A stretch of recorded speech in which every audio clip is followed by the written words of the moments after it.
Boa noite. Boa noite. Namastê.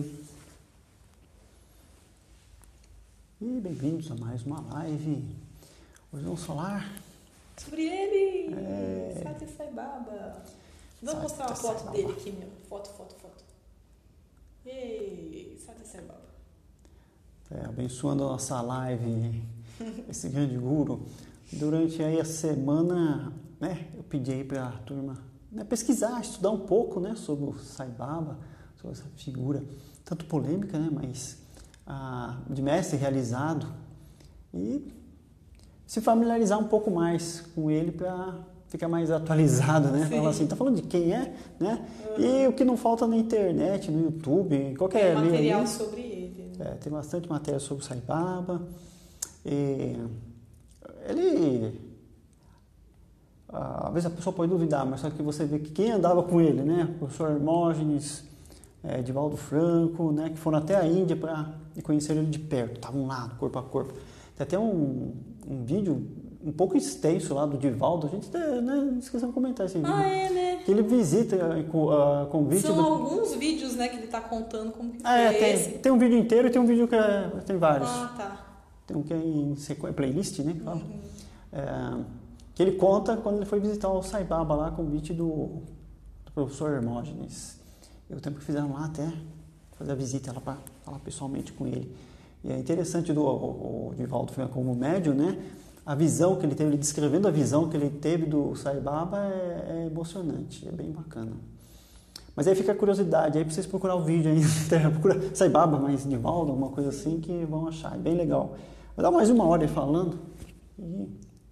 Boa noite, Neuza, Catarina e Maria. Boa noite, gratidão pelo carinho da presença. Boa noite, Tássio. Boa noite, apareceu o Tássio. A gente já mantrou? Pode mantrar, Vamos mantrar Om Sairam hoje, gente. Vamos fazer diferente, que é o mantra do Sai Baba. Om Sairam. Vou fechando um pouquinho os olhos. Trazendo consciência para a respiração. Vamos nos conectando a esse momento.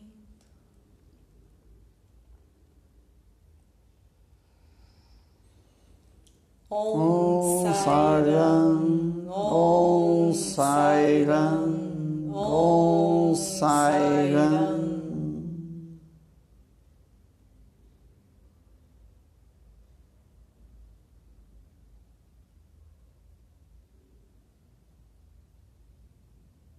E abrindo os olhos devagar.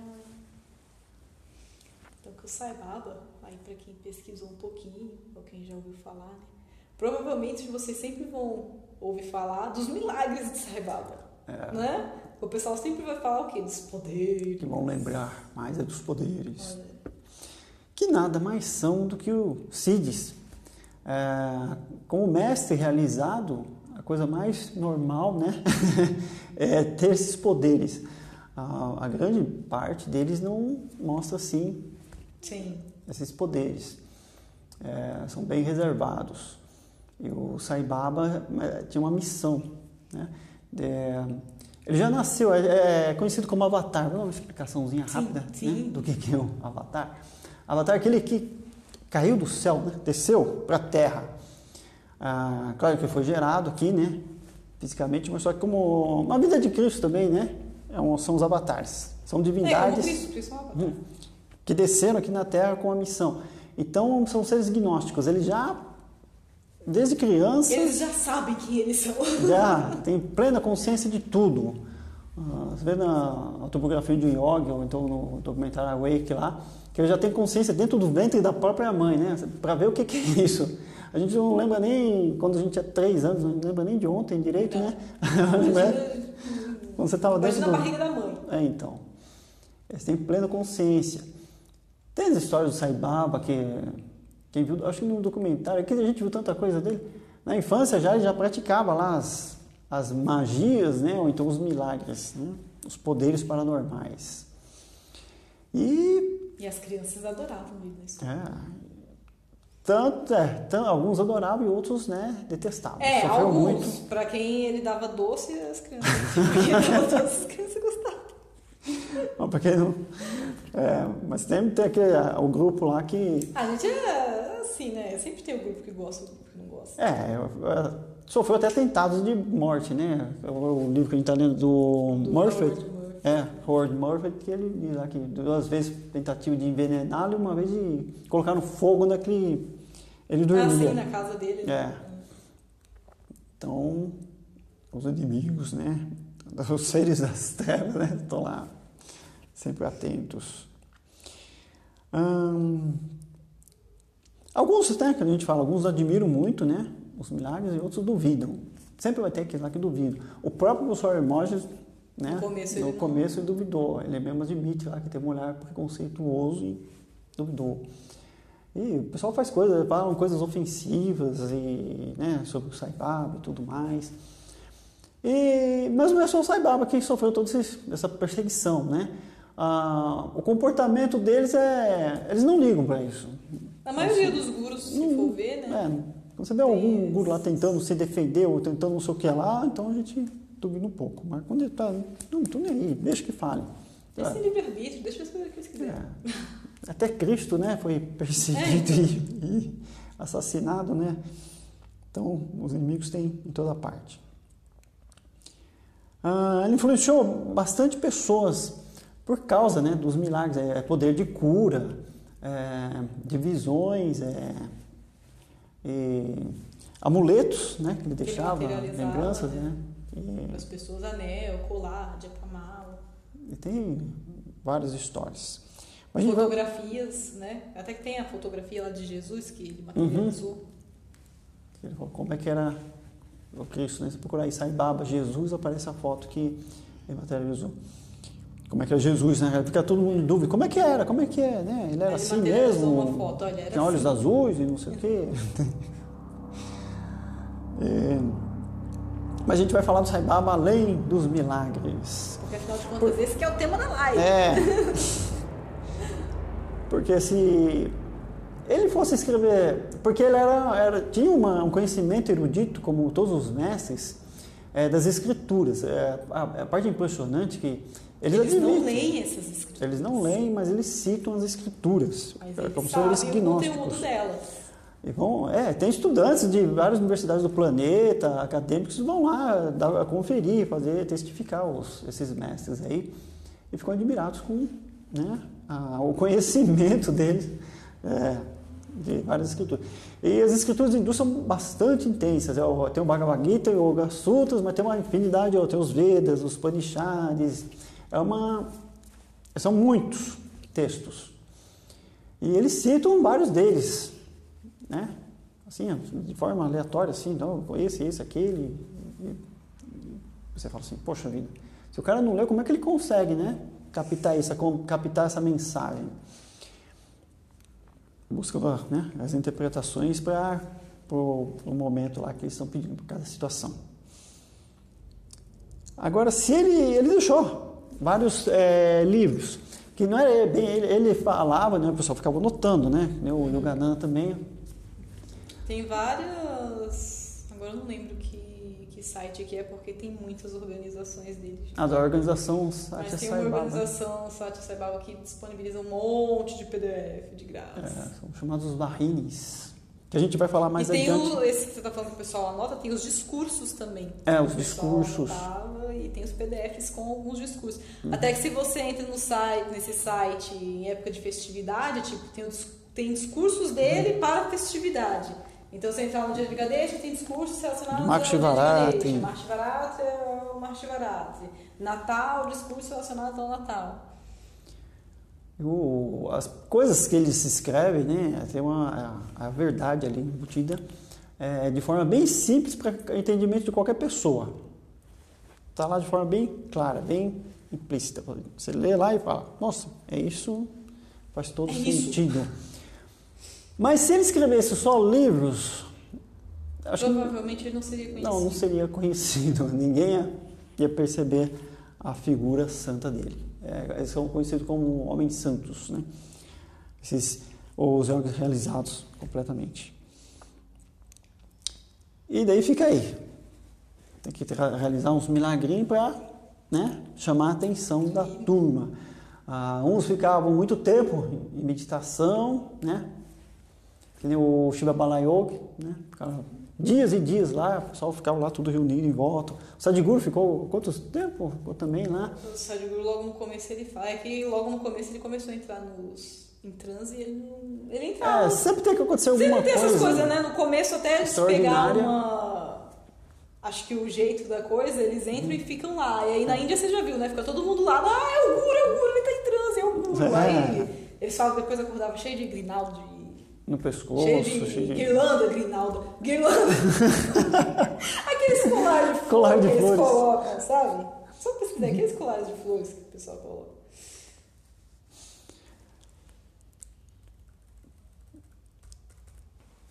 E a gente vê também, né, que essas pessoas, né, que às vezes procuram desmascarar, né, o Sai Baba. A gente falando que ele pega imagem, fico, né, no YouTube e fica falando, isso aqui tá vendo, é mentira, ele tava escondendo, que materializava o vibhuti, né, assim, sagrado. Ele esconde na manga, não sei o que, mas depois você vê outros vídeos, ele tá lá, ele arregaça as mangas. Se alguém procurou algum vídeo aí na internet, vai ver que ele coloca a mão é um jarro, tem um jarro assim que ele tira vibhuti, e sai a quantidade tão intensa de cinzas. Ele vai saindo lá. E você fala, não é possível que tenha tanto disso. Até o homem que está segurando o jarro e ele ficam cobertos de cinza, né? E aquilo lá não sai mais, até que ele troca de mão. A mão parece que cansa, né? Ele bota outra mão lá e continua, pelas duas mãos vai saindo o vibhuti. A mão fica dentro do jarro e aquele negócio fica jorrando, vibhuti, jorrando durante bastante tempo. Um jeito que acho que não caberia nem dentro do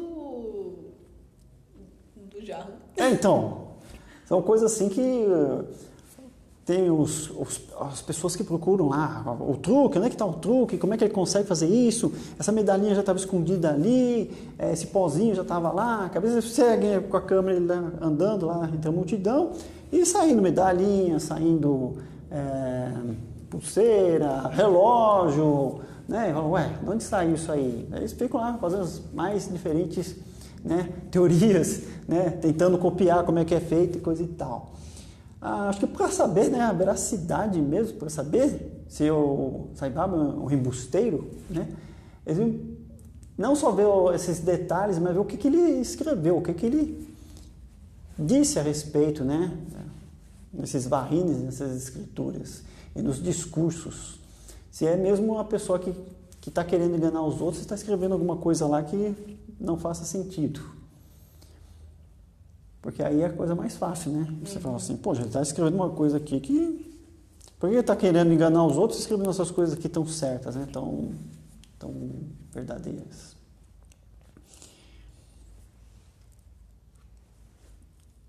O significado, a gente está falando dos varines. O significado de varine é fluidez. São quantos? É que eu não sei se são todos. Eu não sei se eu peguei todos lá, porque tinham vários. É porque é num site, são livros assim, eu nem sei quantas páginas que vai para aquele Kindle lá, mudando. São centenas de páginas cada varine. Então esses PDFs, eles estão disponíveis lá no site de graça. Eu vou ver se eu lembro, depois de acabar a live, eu vou mandar no grupo o link do site, onde dá para baixar os PDFs. Porque tem muita coisa para ler. Quem se interessar, né? Tem bastante coisa lá. Os varines significa fluidez, é como o conhecimento na água de um rio, né? Vai fluindo, conhecimento que flui. Esse que é o significado do nome. Sai Baba, né? Ele descrevia que era Deus também. Sou Deus. Daí o pessoal também fala assim, como é que ele acha, como é que ele pensa? Mas ele falava, eu sou Deus. E vocês também são. A única diferença é que eu sei disso e vocês ainda não. Esse é o máximo conhecimento dele, que trazia tanto impacto quanto os milagres, né? Até por causa desse falar que eu sou Deus, né? E vocês também são. Pegou até o irmão e falou assim, o que ele pensa que é, né? Quanta arrogância. Mas só que está escrito em várias escrituras, né? Eles dão exemplos lá, a própria Bíblia, né? O Pai e eu somos um.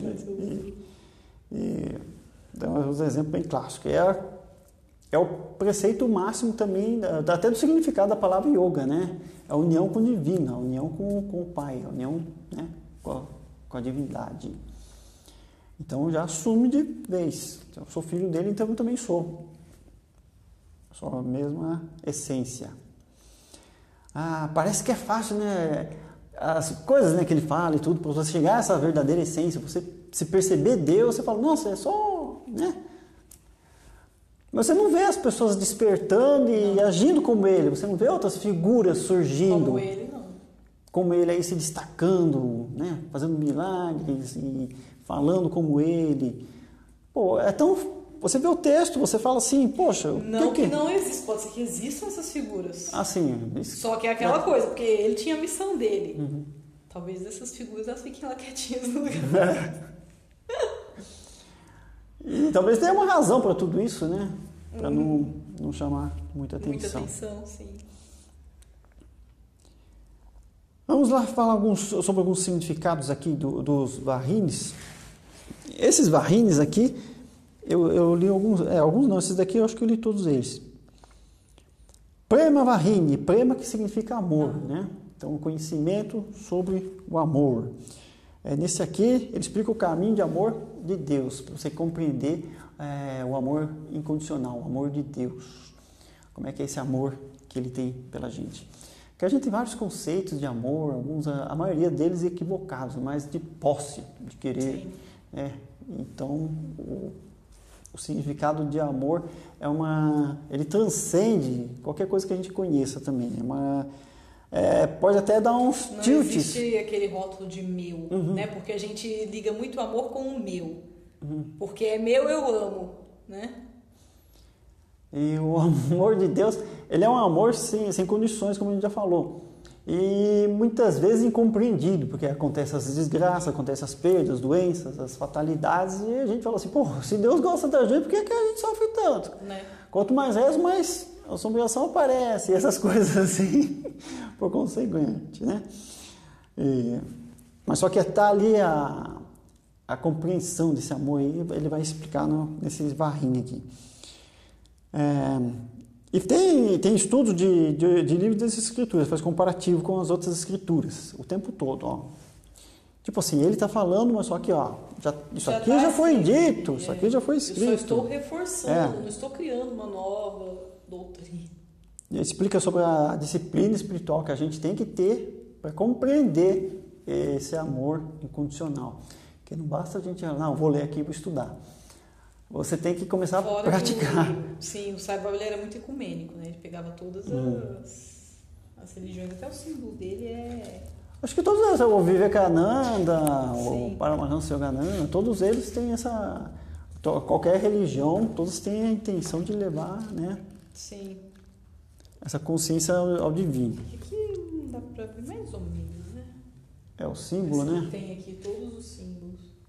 De todas as religiões. Uma união de todas elas. Ele até estava querendo, né? Eu acho que o Vivekananda também, mas aquela, vamos dizer assim, até o Gandhi também, a muvuca que tem entre os hindus e os muçulmanos, né? Está querendo trazer aquela união entre eles, até que a outra encarnação do Satya Sai Baba, que era o Sirdi, né? Sim, Sai Baba Sirdi, ele era muçulmano, né? Então, vamos aí se unir, que nós estamos tudo aqui vamos dizer assim, no mesmo barco, né? A mensagem é a mesma, só basta ter percepção. O problema é que o ser humano, né, por egoísmo, por posições de poder, ele corrompe as escrituras, corrompe tudo, né? Até os acadêmicos, né, os eclesiásticos e tudo mais, que eles mudam tudo lá para ganhar vantagem sobre aquilo. Para falar, só aqui que para ganhar salvação. E ainda no Prema Varrine, né, ele fala sobre a verdadeira natureza da vida do homem, como é que ele tem que levar, ele fala sobre o conhecimento, o Jnana Yoga, você buscar conhecer mais, ler mais sobre a escritura. É interessante também estudar mais sobre a vida dos santos, tanto dos hindus, né, como todos os outros. Santos também do cristianismo, do sufismo, budismo, todos os santos, ver a vida de todos eles. É bem legal. E o Bhakti Yoga é a devoção. A gente tem que se dedicar à adoração a Deus. Esses são... E tem vários outros assuntos lá. De vez em quando é legal nesses Vahinis que ele conta umas historinhas, assim, às vezes em forma de parábola. É bem bacana. Sutra Vahini. Aqui é a interpretação do Brahma Sutra por Sai Baba. Tá vendo? Já é outra escritura. Brahma Vahini. Brahma é o aspecto de Deus. Então, ele vai trazer aqui uma descrição desses aspectos de Deus. São vários aspectos. Então, ele traz todas as descrições dele. É um livro bem... Todos eles são muito interessantes. E dá uma... Eu acho que ele serve assim para... Eu acho não. É para dar uma expansão da sua consciência de que a visão que a gente tem de Deus. Que visão que a gente tem de Deus? Cada um tem de Deus. Você vai buscar. Como é que é Deus? A pessoa vai querer buscar uma coisa física, uma forma. Que forma que ele tem? É homem, é mulher? Né? O ideal é buscar o sem forma. Mas no começo, como a gente está aqui no limite da matéria, a gente precisa se escorar em alguma coisa, porque a gente está na gravidade. Não, tem que ver, tem que pegar, tem que sentir. Então, tem que ter uma forma. Ele tem que ter barba branca, né? Ele tem que ter cara de elefante, ele tem... Então, fica pegado mais a isso aí. Tem que ser azul, né? Que nem Krishna e tudo mais. Por isso que tem várias divindades lá na Índia. Cada um para cada gosto. Mas é a mesma consciência. A energia é a mesma. Aquela coisa que a gente sempre fala, Deus é um sol. A energia é a mesma. E nesse Brahma Sutras, ele faz tipo assim, para você começar a ter uma rasa compreensão do que é você começar a amar, ter amor por essa consciência, sem precisar se apegar tanto à forma. Mas é uma coisa que precisa de uma certa evolução, porque no começo você precisa de uma coisa para você ver e acreditar naquilo. Depois de um tempo que você vai desapegando, vai acreditar, né? Não sei se acreditar, vai começar a perceber, a entender. Assim, sem forma, a pessoa pensa que é nada. Vai pensar que é luz, não é escuro, não é universo, Não é bom, não é mal, não é frio, não é quente, não é dual, é sem dualidade. Aquela música do Raul Seixas é tudo e é nada. É isso. Inclusive aquela música foi inspirada no Gita. É tudo e é nada. O Brahma Sutra tá e no Bhagavad Gita também, né? Tem um capítulo, agora não me lembro qual que é, já os últimos lá, né? O 17, que fala todas as formas dele lá, que ele impressiona Arjuna. Aquele capítulo é fenomenal. Que o Arjuna fala pra ele, Senhor, me mostre, né? Sua forma real, sem forma, não sei o quê. E aí ele dá uma visão pro Arjuna, que o Arjuna fica, Senhor, mas assim eu não aguento. Senhor, por favor, volta à forma. A forma de Krishna mesmo, porque eu tô meio assustado com isso aqui. Então volta. Eu rogo que volte. Essa questão aí do preparo. A pessoa que tem que ter um preparo, porque é uma coisa muito, muito forte, muito... Não que é horroroso, mas é que a pessoa não tem um preparo para isso, para começar a compreender. Então é uma coisa que leva tempo. A gente tem que começar a desligar, porque a gente está muito apegado nas coisas aqui. A gente chega aqui e diz, opa, é isso aqui que é meu lugar. Mas a essência está lá gritando, não é isso não. O outro Vahini é o Vidya Vahini. Vidya quer dizer verdade. Tem o subtítulo é Torrente de Conhecimento. E aqui ele fala que o caminho do conhecimento requer muito equilíbrio e discernimento. Distinguir a verdade não pelo intelecto, mas pela intuição. Essa é a base do negócio. Porque nem sempre aquilo que aparenta ser, né? Não é. Sim, principalmente as escrituras. Quando você pega lá qualquer escritura, vai estar escrito de uma forma que você lê pela primeira vez e fala, não entendi nada, está confuso isso aqui. Você tem que... Eu aconselho, você pega o Bhagavad Gita, uma escritura curta, você lê ela na íntegra e da interpretação de algum mestre. Né? Interpretação do Yogananda, pode ser qualquer um, mas lê várias. Mas cada vez que você for ler essa escritura, vai mudando alguma coisa, vai mudando a percepção e o sentido dela.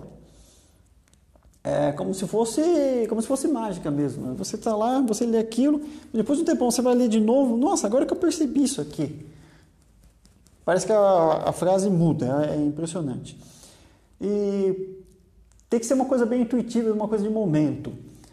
Porque se a pessoa se pega um monte de livro, fazer comparativos e não sei o que, pega na parte acadêmica, né, do intelecto ali, o negócio não vai fluir. Vai dar ruim, né? Né? E tem alguns, são conhecidos aí, alguns acadêmicos aí que escreveram algumas coisas aí e que deu uns bichos sem pé nem cabeça, né? Até que corromperam muito das escrituras, e daí deu aqueles negócios. Um exemplo desse é o Tantra. Quando veio aqui para o Ocidente, né? Lá na Índia, o Tantra é totalmente uma coisa devocional. Então, tipo uma cartilha para como você deve amar Deus. É isso. Quando veio você se conectar e se unir a Ele. Se unir a Deus, para se preparar para uma era muito dura, a Kali Yuga. Então você se conectar a Deus de uma forma, né? Perceber esse amor, uma coisa bem intensiva. Quando foi para o Ocidente, eles pegaram algumas palavrinhas lá e colocaram aquele aspecto mais... misturaram assim com o sexo. Uhum. Né? Daí ficou aquela coisa meio sem pé nem cabeça. Viu uns negócios lá que nada a ver. E aí você vê as pessoas, né? Os casais se fantasiando de Shiva e Shakti. Enfim. Tem umas coisas bem doidas lá. E se a pessoa vai na vibe... Tem até uns que se dizem, né, mestres lá, que se corromperam com aquelas suas coisas. A Bhagavata Vahini. Esse daqui é interessante, que o Sai Baba é toda uma história. Ele conta a história de um rei. O Parikshit. Eu não sei se eu já cheguei a contar essa história. Não, acho que não. Não, né? Eu levei meio comprido, mas ele conta toda essa saga aqui do rei Parikshit. E ele comandava os Pandavas, que é aquele exército lá que tem no Bhagavad Gita, né? Foi numa época lá. Uhum. Ele foi amaldiçoado, né? Porque ele fez uma brincadeira, ele viu um sábio lá na gruta, o sábio estava meditando. Ele viu lá, ele tinha achado no mato uma cobra morta. Ele pegou lá, fazer uma brincadeira, pegou a cobra morta e colocou no pescoço, envolveu no pescoço do sábio. Né? Ele vai perceber mesmo, né? Vou zoar com ele. Agora, não sei o que passou na cabeça do rei para fazer essa brincadeira idiota. O filho do sábio viu aquilo, né? E amaldiçoou. Agora eu vou o poder do filho do sábio, né? O sábio tinha lá e amaldiçoou. Falou assim, o sábio tem vida, os santos têm vida, eles têm sim. Eles têm filho, têm família, alguns deles têm. Eles daí tinham um filho. E o filho ficou tão brabo, né, com aquilo que amaldiçoou o rei. A maldição foi que ele seria picado mortalmente com uma serpente no 7º dia. Ele perguntou lá, ele ficou sabendo, né? Depois ele foi pro reino dele, não sei o que lá. Daí contaram a história lá. Ele não contou para ninguém, né? Mas contaram lá, né? Teve um cara que botou a cobra no pescoço do sábio, chegou o fulano lá, né, que era o filho, e amaldiçoou ele. Daqui a 7 dias o cara vai ser picado. Ele falou, caramba, fui eu. Daí como era rei, né, vou me proteger aqui, né? Daí consultou lá umas pessoas lá, né? Falou assim, não tem jeito não, maldição pega que nem Covid. Você tá lascado. Falou, caramba. E o que ele fez? Ele fica desesperado, mas só que ele procura todos os meios lá e fala assim, não tem jeito não. Ele fala, então vou dedicar esses 7 dias, né, ao divino, inteiramente ao divino. Ele fica lá, chama as pessoas lá, o próprio sábio lá, e ficam lá dialogando e conversando sobre isso aí. Para ele transcender e se dedicar totalmente a Deus. Eu não vou contar o final da história não, né? Quem quiser não sei, ver. Você vai contar? Não sei. Não vou contar não. Vai deixar para ver se o pessoal lê? Porque tem lá na internet, o nome desse aí, Bhagavata Vahini. Mas o legal desse livro aí é o conhecimento que ele passa lá para esse rei aí. E ele vai ficando, porque ele era meio arrogante, era zoeiro, não estava nem aí com a vida, né? Ficava lá jogando cobra morta nos outros, né? Brincadeira comum lá, não sei. Então ele aprende a lição lá. torna uma pessoa mais humilde claro que vai ser realizado no 7º dia, mas não vou contar aqui se a cobra veio ou não, aí cada um vai saber por conta própria. E ele tomou todo cuidado, está no castelo dele, tranca toda a porta, tapa aquele buraquinho. Não deixa nenhum bicho entrar aqui. Inanna Vahini. Inanna é conhecimento. Aquele traz o foco na percepção de Deus, conhecimento do absoluto pelas palavras do Guru, com exemplo das escrituras sagradas, setas e alguns valiosos insights. Para trazer a percepção, né, de como é Deus também, né, para sentir a presença dele, como fazer isso. Também é como se fosse são discursos. Prashanti Vahini, tem o subtítulo de... Outro tinha subtítulo? Não, né? Não. Prashanti Vahini, a Suprema Paz Celestial. Aqui o Sai Baba nos conscientiza de ter paz para acessar mais fácil Deus. Esse aqui é legal, que ele conta de forma bem simples. Às vezes a pessoa procura Deus e no desespero a gente perde um pouco da conexão com Deus. Então daí vem a revolta, porque é como se fosse uma provação. Sabe, está naquele momento de agitação, de dor, de perda, qual que seja, e a conexão fica complicada. Você só vai conseguir a conexão quando você respirar e tentar entrar em estado de paz. Tem até uma frase do filme A Cabana, que a mulher que faz lá o papel de Deus, ela fala assim pro rapaz que tá lá, né?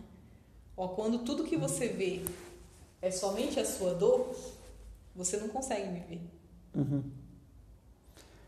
Por isso que a gente instintivamente, né, ou intuitivamente, aliás, a gente procura, né, fazer uma prece, ficar isolado, busca o silêncio, porque a gente precisa dessa paz interior, a gente precisa ficar, não, agora eu tenho que ficar quieto num canto, tenho que pensar um pouco, é super, né, válido, porque somente assim você vai, né, conseguir se conectar mais fácil com a mensagem de Deus, essa conexão com Deus. E ali explica também que o caminho óctuplo do Yoga Sutras, né? Que esse que é o caminho que vai nos levar para buscar toda essa sabedoria e obediência, por seguir essa obediência até Deus. E não vale pular etapa, porque no Yoga Sutras... Não dá para pular. Tá aqui, né? Não, porque tem a parte do yamas e niyamas, que são os preceitos. Aquilo lá é não cobiçar, não usar a rinça, né? Não violência, não roubar, controle sobre os sentidos, todos os preceitos, como se fossem os 10 mandamentos. Porque tudo isso aí vai formar o caráter da pessoa. E o caráter é importantíssimo para quem está buscando o caminho espiritual. Às vezes a pessoa vê o caminho óctuplo lá, fala assim, esse daqui eu vou pular, não dá para fazer tudo isso aqui. Mas o que importa é a tua intenção e o teu caráter ali. Você está... né? Teu caráter vai garantir lá no a canal passagem. Tem a playlist do Yoga Sutras de Patanjali, onde fala direitinho cada um sobre yamas, niyamas, e aí a gente fala dos 8 passos lá. Fala os 8 passos, né? Depois, esses são os preceitos, depois tem os asanas. Yamas. Eu vou começar do começo, que eu vou lembrar se foi em sânscrito. Uhum. Yamas, que seriam, né, vamos dizer assim, os nossos deveres para com o mundo. Com a sociedade, né? Com a sociedade. Niyamas, os deveres para conosco, que aí vai ser 5 de cada um. Asana, você ia falar que era postura. Uhum. Asana. Pranayama, que aí seriam os exercícios de respiração ou porque controle da energia vital. Isso, porque que não seria necessariamente só exercício de respiração, mas o controle da energia vital, você ter consciência dessa energia vital. Né? Porque primeiro você tem que ter o caráter, depois no asana você vai ter percepção do teu corpo, respeito por ele, né, e tudo mais. Vai aprender a lidar com ele, a observar ele. Nos pranayamas você já vai ter uma percepção, né, no exercício de respiração, que você tem uma energia que você está movimentando, que ela é benéfica. Você não é só o físico, você pode trabalhar essa energia. Inclusive, dependendo da maneira que a aula de Hatha Yoga é aplicada, Isso está muito mesclado, pranayama com asana, porque você pode ter total percepção da energia dentro de um asana, dentro de uma postura. E o próximo passo, pratyahara. Abstração dos sentidos. Isso, porque você tem a percepção de tudo, para mas aí você tem que se isolar desses sentidos. Você tem que não se envolver tanto com eles. A visão, o tato e tudo mais. Mas para você começar a perceber, né, o teu interior, você tem que se abster de tudo isso, porque atrapalha, né? Você está lá meditando, está sentindo dor nos quadris, está pensando, está sentindo cheiro, está ouvindo e tudo. Então você tem que começar a se abster dos sentidos. O outro é dharana, trazer foco. Concentração. Você estava falando, né? Dharana. Dharana, concentração. Vou começar a ter o foco. Você abstrai o sentido, depois você, agora eu vou focar, mas focar em Deus, né? Vou focar nessa aspiração pelo divino, contato com o Pai. Dhyana. Que é a meditação. Aí que vem a meditação. O pessoal vê que é na primeira aula de yoga já fazer meditação. Mas primeiro tem que ter caráter, tem que perceber o corpo, tem que saber que tem energias aí, né? Começar a perceber essas energias. Depois tem que trabalhar no controle dessas energias. Acho engraçado que os que mais procuram a meditação são os que não têm a disciplina nem para fazer os asanas. Não tem disciplina. Porque, assim, sabe, tudo bem, as coisas vão, porque é normal da vida. Quando a gente se dispõe a fazer qualquer coisa, gente, qualquer coisa, não aparecem as coisas pra gente não fazer? Parece, né? E a gente tem que perceber e falar, não, isso aqui é importante pra mim, então eu vou levar pra frente e eu vou fazer. Né? Então... E depois de dhyana, que é a meditação, samadhi. O que seria o samadhi? O samadhi seria os insights de Deus mandando para você. Depois o resultado da meditação. Você conseguiu a conexão e agora Deus você passa a sentir ele mais próximo. Isso, né? como se limpasse toda a tua mente e viesse assim uma mensagem muito não clara. Em palavras. Mas viesse uma mensagem muito clara. O que você tem que fazer, por exemplo? É isso. E você fica tranquilo. Você está... É isso, agora eu estou tranquilo. Ou talvez Pode ser uma coisa assim. que você tem que fazer ou que você não tem que fazer nada, porque, enfim, cada situação é uma situação. Porque às vezes a pessoa pensa que vai ter um samadhi, pronto, já me iluminei, o papel já está feito. O samadhi pode ser a pessoa está em dúvida com alguma coisa, sobre a existência da vida após a morte, por exemplo, sobre a perda de uma pessoa muito querida e está muito preocupada com aquela pessoa. Então ela faz todo o processo do yoga e depois no samadhi ela tem uma certeza, ela tem aquela mensagem que aquela pessoa está bem, que a vida depois da morte é muito boa e está tudo sob controle. Você pode ficar tranquilo, meu filho. Né? Aquela pessoa está num lugar bom, você ela não precisa se preocupar. Mas não vem em palavras e ideias. Ela tem certeza daquilo, ela fica muito bem. Então vem esse pequeno insight dela. Fala assim, poxa, valeu a pena. Você conseguiu uma conexão com Deus. Então, esses são os insights. Não existe um só samadhi, são vários samadhis durante todo o processo da nossa vida. Um samadhi não é uma realização, não é o ponto final. Muitos mestres falam, o samadhi é só o começo. Porque você começa a ter as experiências, e a ideia é o quê? Ir sempre aprofundando essa conexão. Porque às vezes as pessoas têm muita dificuldade de explicar o que é um samadhi. Né? É porque o pessoal acha que vai ser uma coisa mirabolante. Então, é como se fosse efeito de droga. Ou como o coisa falou o Yogananda, né, que o pessoal confunde com... Como é que ele colocou? Não faça da busca por Deus um circo. Não, mas é outra coisa. Que o pessoal quer um entretenimento espiritual. Entretenimento espiritual, isso. Então, acho que vai sentar lá para meditar e falar, né, tipo, cinema espiritual. O que eu vou ver hoje? Tem que ter aquele até foco que em Deus. Eles falam, não busque por visões, por essas coisas, busque por Deus. E... que o pessoal quer sentar para meditar, e quer ver santo, quer ver guru, quer ver, né? E o Prashantivahini, né? O Supremo Pai Celestial. Por que o Supremo Pai Celestial? Porque você vai você conseguiu essa conexão com Deus. E ele fala que não pode pular os caminhos, você tem que ter o caráter, todo esse caminho do Yoga Sutra, você tem que seguir ele certinho para depois você transcender a sua consciência, porque aí que você expandiu sua consciência e transcendeu ela. Você tem certeza de algo mais que está dentro de você, você sabe daquilo, mas como é que você vai explicar? Alguém fala, então explica se é, né? Ninguém conseguiu explicar até hoje, porque não dá para explicar, você tem que ter essa percepção. Ou então, fazendo muito bhakti, né? Muita devoção, ou meditando, né? Ou pelo conhecimento. E no Yoga Sutras dá todos os passos ali, a gente tem que seguir à risca. Tem alguns mestres que até explicam, né? Mas eles falam, não adianta explicar, porque, tipo assim, eu posso falar aqui várias horas sobre isso, mas só experienciando. O outro aqui, Lila Kaivalyavahini, no subtítulo, O Milagroso Rio das Brincadeiras Cósmicas. A gente fez um vídeo do Lila. Brincadeiras de Deus, né?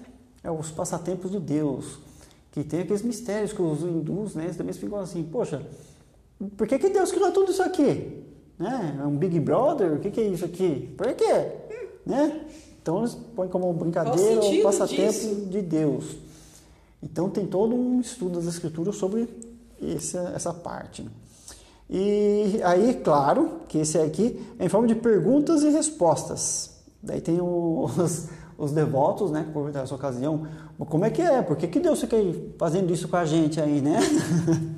E o Sai Baba explica ali, né, o significado das escrituras dos Vedas, Védicas e as outras escrituras, colocando lá, por causa disso, por causa daquilo outro, porque Deus ama a gente, que a gente perceba, né, esse amor, essa é a brincadeira cósmica. Que pra gente que... Deus quer que a gente ame Ele por livre e espontânea vontade. Né? Eu acho que é o Yogananda que fala isso. Ele deu livre-arbítrio pra gente, Ele não impõe que a gente ame Ele. Né? Ele não, joga a gente aqui no mundo e fala, Mas eu não pedi pra nascer. Então, o Yogananda fala, Senhor, o Senhor tem que cuidar de mim, porque eu não pedi pra nascer, eu não pedi pra estar aqui, o Senhor que me jogou aqui. Mas, tipo, Ele deixa... né? Que a gente ame porque a gente quer amar, não porque Ele impõe, porque senão a gente seria robozinho, né? E aí o Sai Baba explica o sentido dessa brincadeira, desse passatempo de Deus, né? Comparando com as escrituras, que é bem interessante. Aí também, para cada um quiser saber por que Deus faz isso com a gente. Leia, que é bem legal. Satya Sai Baba. Satya quer dizer verdade. O nome do Sai Baba é Satya Sai Baba. Já está verdade no nome dele. Aqui são textos curtos sobre vários temas. Aí tem religião, fala sobre os milagres, o valor das escrituras dos Vedas, fala sobre os preconceitos lá de cor e castas, da questão do homem é Deus, por que homem é Deus, fala a importância da prece, propósitos, né? Propósito primordial, qual o propósito de estar aqui e tudo mais. Esses são vários temas curtos e ele vai dando uma explicação. Esse daqui é um dos mais interessantes, Jnana Vahini. É como se fosse uma cartilha, como meditar com Sai Baba. É bem legal isso aí. É dividido também em capítulos. Ali ele explica o poder da meditação. Você fala assim, caramba, vou meditar direto agora, né? O canto do nome de Deus e a meditação, que é para a gente se concentrar no verdadeiro propósito, né? Que é a conexão com Deus. A meta, né? O objetivo. Promova o bem-estar de todos os seres, que é aquele negócio também do caráter, né? Você tem que estar de bem com todo mundo. Cultive a bem-aventurada experiência atímica, que seria você ter percepção do seu espírito e estar bem com isso. Estamos aqui numa experiência carnal e não ficar desesperado, assim, eu vou morrer, vai doer, vou pegar doença e não sei o que lá, né? Não ficar sofrendo com antecedência. Lembre-se, vai acontecer tudo isso com você, mas a sua essência mesmo é espiritual. Então, perder esse medo. Porque quanto mais medo a gente tem de dor, essas coisas, mais a gente fica pegado ao corpo e mais dor e mais medo a gente tem. Fica um círculo meio vicioso. E que ele põe lá também que a meditação Que me perdi aqui, está aqui. Revela o eterno. Né? A meditação revela o eterno e o não eterno. Você começa a ter percepção de que, né, que a matéria já não vale nada. De que às vezes que você meditar, você vai ganhando mais percepção espiritual. E lembrar-se sempre de Deus, né? Meditar e atenção sempre direcionada para a parte divina. Desenvolvimento espiritual, daí fala sobre inocência, pureza e humildade. Que também é interessante essa parte aí. Outro, aqui é o Sandeha Ele vai pegar muito essa questão da meditação, conexão com Deus. Sempre, né? É sempre uma meditação com Deus. Não existe esse negócio aí, a meditação para ficar calminho. Para parar os pensamentos. Para parar os pensamentos. Sandeha Navarini, tem os grandes mestres, não sei se é o Sadhguru que fala isso, fala assim, você meditar para parar os pensamentos, você está querendo morrer, né? Porque os pensamentos só vão parar se você, né, morrer. Você quer que seu coração pare? Sandeha Navarini Sai Baba. Aqui ele esclarece, é um devoto. Esse aqui é interessante, que acho que é o mesmo devoto sempre, que não está dizendo bem, é devoto e o Sai Baba, né? Um diálogo entre os dois. E cada dia é diferente. Ele vem lá com dúvidas, né? E pergunta lá. E as dúvidas são bem interessantes. Tem hora que ele pergunta sobre devoção. Qual que é a maneira certa, né? Fazer devoção? Tem que ficar lá rezando o tempo todo? Tem que ficar trazendo flor? Oferecendo comida? Ele dá uma explicação para essa coisa. Depois ele vê outro dia lá, fala sobre os gurus e os falsos gurus. Porque na Índia parece que é interessante essa parte aí. As coisas que ele fala lá é bem legal. É empilhado de falsos gurus. Não adianta você pisar lá, sai do avião e vai lá no aeroporto, já deve ter um trilhão lá de falsos gurus lá. E você vai no primeiro lá que conhece, pô, esse cara é legal, meu. Tem que ficar atento. Da mesma forma que às vezes a gente fala assim, né? Pô, aqui no Brasil tem um monte de falsos gurus. Lá na Índia tá cheio também, viu? É mais ainda. Pelo que dizem, explica um pouco mais sobre meditação para ele, né? Que ele fica lá curioso, como é que eu devo meditar? E a descrição de Deus ou consciência, né? Ele faz a descrição para ele de novo. Upanishads Vahin de Sai Baba, aqui ele fala sobre a interpretação do mestre sobre os Upanishads. O que são os Upanishads? São os conhecimentos direto do mestre, né? São vários tipos de Upanishads que tem. Então, é o conhecimento direto. Até que é aos pés do guru, né? Uma coisa assim, né? O significado. E tem um que eu estou lendo agora, que eu não terminei esse aqui, é Gita, Luz de Gaia. Que eu estava procurando, na verdade, o Gita do Sai Baba. Eu achei uma versão em inglês, mas eu ainda não tenho certeza se é essa. Se é o mesmo. Em PDF. Mas esse aqui, esse Gita Luz... Mas é a interpretação dele do Gita? Né? Então, ainda não sei. Eu estava tentando ler lá, procurando, mas não... Porque o Gita são 18 capítulos, ele está dividido, acho que uns 30 e poucos, eu falei, não sei se é esse. Mas esse aqui não, ele fala um pouco do Gita, mas ele dá a explicação de várias coisas interessantes. Ele esclarece bastante. Esse Gita, Luz de Gaia, ele traz de forma bem sucinta também, mas só que ele conta várias historinhas para a gente ter uma percepção, como se fossem as parábolas de Cristo. Você se envolve naquela história, você vê, nossa, você começa a perceber o que ele quer dizer pelas histórias. E não tem aquele negócio de ficar assim, eu não entendi essa história, o que ele quis dizer com isso? Vamos dizer assim, ele dá o recado, fica bem legal. Envolve. Dá a moral da história. Dá a moral da história. Você se envolve, porque ele faz uma explicaçãozinha, ele conta uma historinha, depois ele explica um pouco. Os primeiros capítulos dando a nossa percepção do amor de Deus, como é que é esse amor, como é que a gente tem que entendê-lo. É bem legal, bem interessante. Você quer ler algumas... Não sei, não tinha um pedaço final aí que você falava alguma coisa? Tem um pedaço final aí que eu queria que você lesse aquele pedaço. Que você fala que Sai Baba é puro amor, aquilo lá tava bonito. Não era aí? Antes das escrituras. Cadê? Ou é depois? Sai Baba é como ele mesmo descrevia Deus, né? Ele é doçura e alegria. Sai Baba, ele descrevia Deus como doçura e alegria. E o próprio Sai Baba é doçura e alegria. Porque às vezes a pessoa fala assim, conhecer Deus é meio sacrifício, é complicado, a pessoa evita. Mas ele colocava, não, conhecer Deus, né, é como ele é, doçura e alegria. Você só vai ter alegria e é um caminho doce. Por isso que ele fazia muitos milagres lá, aparecia açúcar candy, não sei, eu já procurei na internet o que é um açúcar, acho que é um caramelo, um pirulito, não sei. Acho que não sei se é com as barrinhas de açúcar, eles falam que alguma coisa é açúcar candy, não sei. Deve ser algum doce. É porque candy é doce, né? Açúcar doce. É um açúcar muito, muito, muito doce. Então, deve ser isso. Um doce muito doce. Só sei que quem comeu esse doce, ele falou que é uma coisa muito boa. É muito bom. E ele, às vezes, quando tinha criança, as coisas assim, surgiam assim, doces, né? Ele oferecia para a criançada. É bem legal a história dele.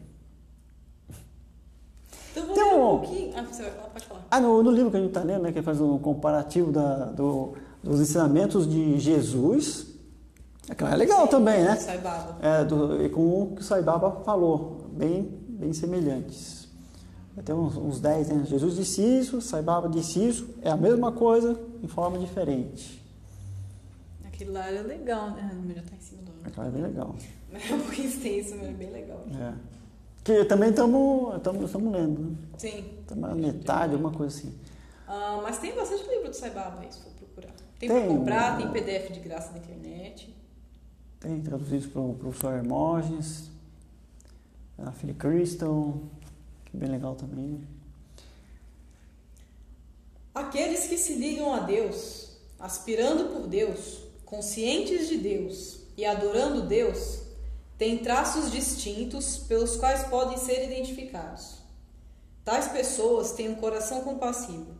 Se uma pessoa roda um rosário nos dedos ou intensamente está engajada em concentrar a mente na ponta do nariz, mas indiferente à tristeza que dança lugubremente ao seu redor, o melhor que podemos dela dizer é que é uma preguiçosa. Que levante, coloque o rosário dentro da sacola e se ative para minimizar o padecimento. Tal é o verdadeiro caminho espiritual. Não desperdice você todos os seus anos com imagens de pedra, quadros e ídolos. Aprenda a ver em cada pessoa, em cada vivente, a encarnação de toda energia, de toda beleza, de toda beneficência. Isto é Deus. Perceber Deus em tudo, não somente nas imagens. Eu lembrei agora da Madre Teresa de Calcutá, ela é de origem albanesa, aliás, né? E ela dedicou a vida dela aos pobres, né? A mãe dos pobres, né? E isso aí, ela reconhecia, via Deus em todos. Até uma cena no filme dela lá, que ela vai lá ela começa a botar os doentes lá no templo, né? É o templo de Cali. É o templo de Cali. É o templo de Cali, né? E os devotos ficam assim, pô, você tá pensando que tá fazendo aqui, ó? Mas não tem onde pôr, né? Tem que pôr aqui. Tem umas passagens bem legais lá. E dedicar, né? A solidariedade, a fraternidade. Aí essa é a verdadeira devoção. Você abrir mão das coisas e se lançar isso. Não importa quão alto você voe, não importa quão alto voe um pássaro, cedo ou tarde ele terá que empoleirar-se numa árvore para gozar quietude. Assim também dia virá quando o mais arrogante, o mais voluntarioso, o mais descrente, mesmo aquele que afirma a não existência da alegria e da paz na contemplação do Ser Supremo, terá um dia de clamar: ó Deus, dai-me paz, dai-me consolo, forças e alegria.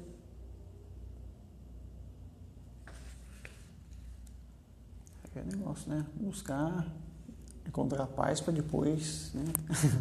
Se conectar a Ele. Não há necessidade de se extenuarem buscando Deus. Ele está aí, como a manteiga no leite, como a criança no óvulo, está em cada átomo da criação. Ele não provém de algum lugar, nem vai a outro. Ele é encontrado aqui, lá, em todas as partes, desde o átomo ao cosmo, do microcosmo ao macrocosmo. Ele é tudo.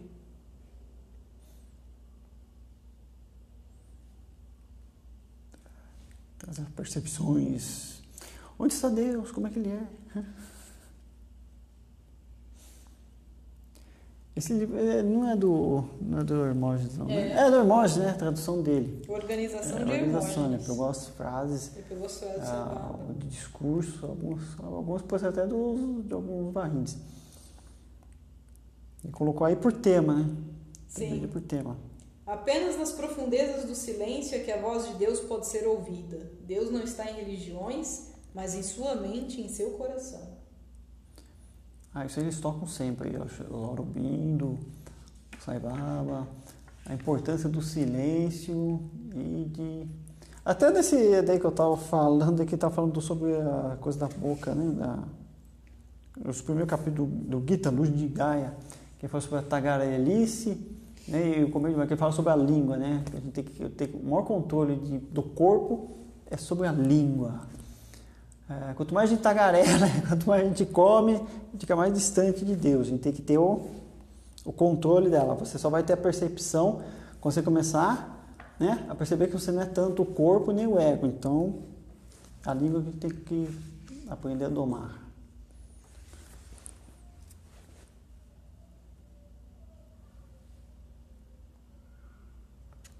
Já deu?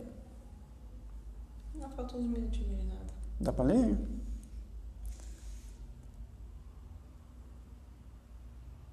Não estabeleçam separações baseadas na diferença de idiomas, de casta ou de nacionalidade. Desenvolvam o sentimento de que todos somos filhos de Deus. Adorem a Deus na forma e nome que melhor lhes convém. Porém, tenham em mente que Deus é uno. Cultivem amor, promovam a unidade e a harmonia entre todos. E aquilo lá também é uma questão de etapa no caminho da espiritualidade, né? Do caminho a Deus. Quando a gente está adorando a imagem, é uma etapa, a gente vai ganhar a percepção. Mas enquanto a gente está lá, mas pelo menos estamos no caminho, né?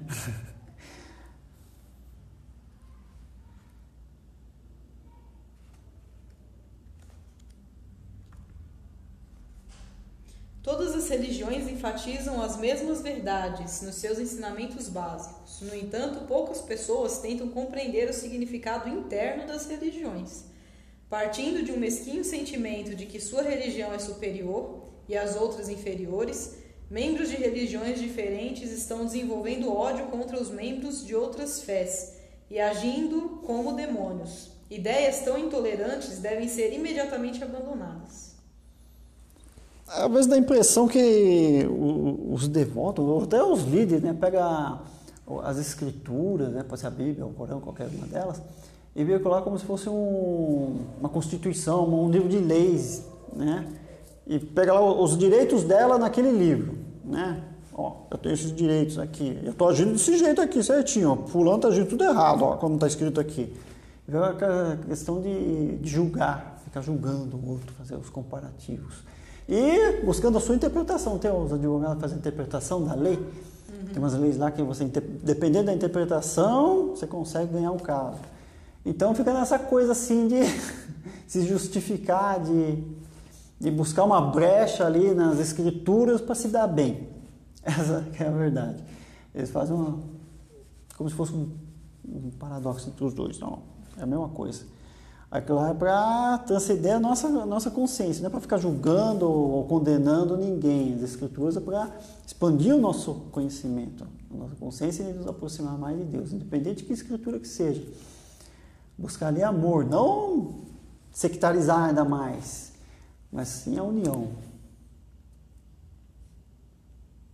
Todas as religiões proclamam a unidade da divindade e pregam o cultivo do amor universal, sem levar em conta casta, credo, país e cor.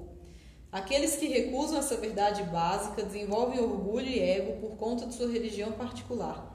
Tais pessoas estão produzindo grande confusão e caos, fragmentando a divindade. Confinar e dividir o divino infinito em tais estreitos compartimentos é traição contra Deus. A questão de sectarizar tudo, o conhecimento, por castas, né, nacionalidade, religião, tudo.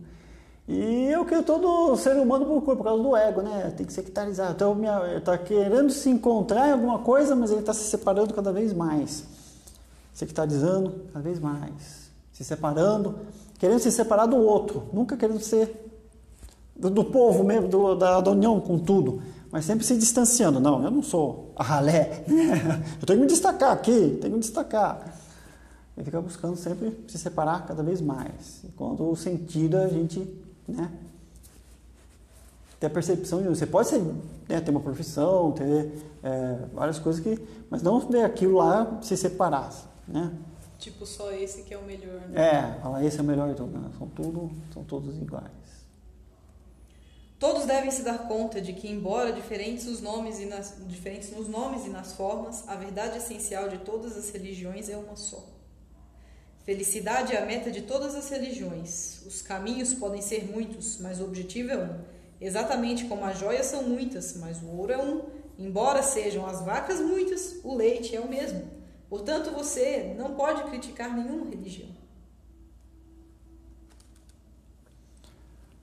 O problema é interpretações que a turma dá a cada uma delas, né?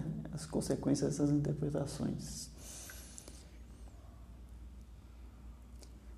E são vários os materiais que tem aí do Sai Baba, é só procurar, estudar um pouquinho.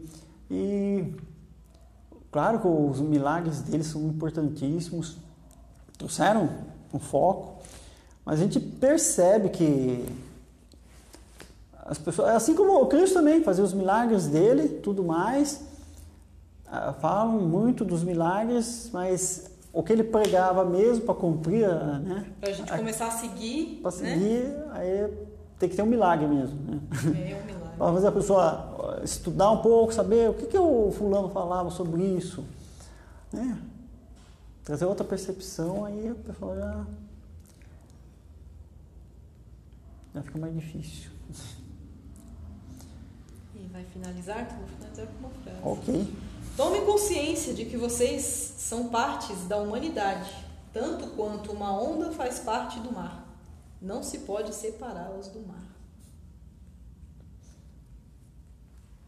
Eu vou pegar parábolas para a gente ter essa nova expansão de consciência. Somos um. Já temos assunto para a próxima live. Vai ser gratidão, né? Dia 18, às 18 horas.